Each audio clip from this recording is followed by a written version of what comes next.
This is Nintendad's review of Blasphemous. Review code was provided by Team 17. Obsession can be a very nasty word. Having a thought or idea constantly infiltrate your mind and not let go can be invasive. The idea just won't unleash its grasp as it burrows deeper and deeper into your brain. Gaming obsessions in particular are painted in the worst light. With this being said, I found myself completely enthralled and, dare I say, totally obsessed with Blasphemous. I warn you, it has the power to pull you in as well. Let us all be captive of the miracle.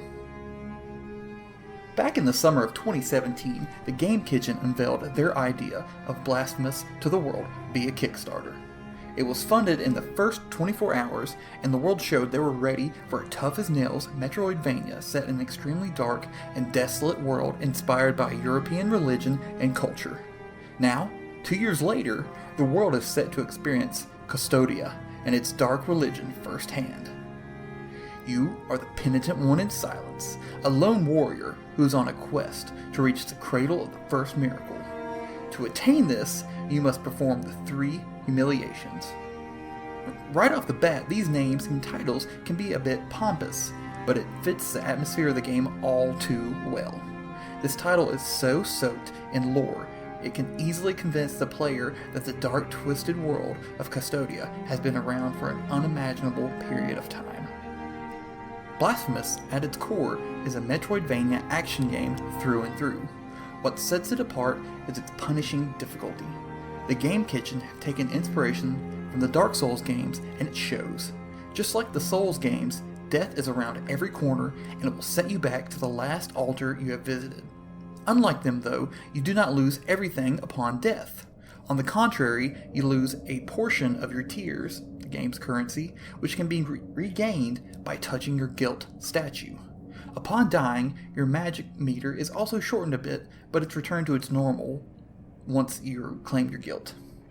Combat is fast, fluid, and satisfying. To begin with, the Penitent one has a basic 3-hit combo, a few air attacks, a dodge, and a counter.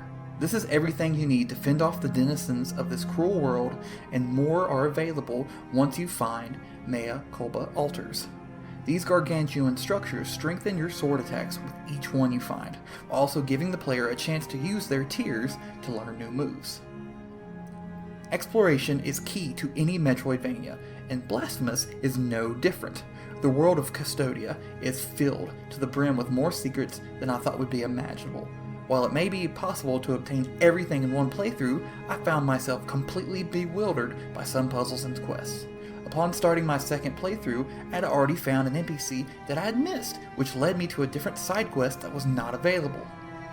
This is where the game feels more inspired by the Souls series, as choices you make will determine the outcome of the game. While I said I was bewildered by some of the puzzles and quests, I didn't mean that the game didn't explain it. I had missed a set piece that was vital, making some quests unattainable. This was a downer for me, but it encourages multiple playthroughs, as this world is so drenched in secrets that I am bound to learn more on 2 or 3 playthroughs.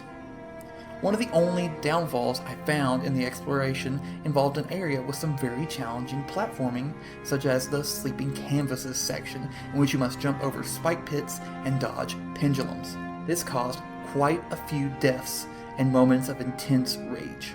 I really wish there was a way you could fast travel through this section, as certain elements of quests require you to go through it, and almost all the entrances to the Sleeping Canvases are surrounded by pits of death and swinging axes. The game's story is presented with in-game dialogue and some beautifully animated cutscenes. The dialogue is fully voiced and delivered very similarly to the Souls series. This is a common theme with Blasphemous. If you're not a fan of the Souls games, this may be a hard sell, as story elements in those titles are not straightforward either. Their stories are usually doled out in cryptic messages or lore found in item descriptions. Blasphemous gives a bit more, but it is possible you may be scratching your head some. The look of Blasphemous is heavily based on European architecture and it is lovingly animated in pixels. The amount of detail in the backgrounds ooze, and it is astonishing. I found myself stopping in-game and just taking it all in, like I was visiting an art exhibit, and each stage was a new masterpiece from one of the greats. The character design shines as well, with each one looking more grotesque than the next. The bosses take the cake, as they are often screen-filling monstrosities that are perversions of religious and cultural icons. My favorite had to be a giant child being held by a wicker woman.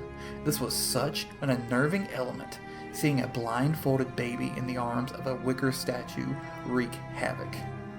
Now, not to be outdone, the music in Blasphemous was a joy all by itself. It was soothing, tense, creepy, and hallowed. There were often moments I would just sit back, close my eyes, and let the music take over. After doing a bit of research, I discovered that one of the stretch goals in the Kickstarter involved getting studio time to record the music. I'm quite thankful that this happened, as the music really did elevate the entire experience. In my 20 hours spent with the title, I was able to play extensively in both docked and handheld modes. In my time with both, I never noticed a huge gap or even that much of a difference in the gameplay. The game ran perfectly either way. I did, however, encounter one bug that froze me on a loading screen. It was immediately after loading my save game, and I moved 2 screens over. I sat and watched the loading screen for a minute before closing the game and retrying. Thankfully, it never happened again. Blasphemous is a dark, brutal, mystifying, and satisfying action platformer that taps into some of the darkest parts of humanity. The journey is never fully explained, but those questions that remain urge me to complete my second playthrough to see the alternate path I did not take. I cannot sing the Game Kitchen's praises enough, and I hope that we will all see much more from this series in the future. Our final verdict: Blasphemous is a standout in the Metroidvania genre that will surely be remembered for its gloom and its ghastliness. The Game Kitchen have lifted the bar, and everyone should take note. We give it a 5 out of 5.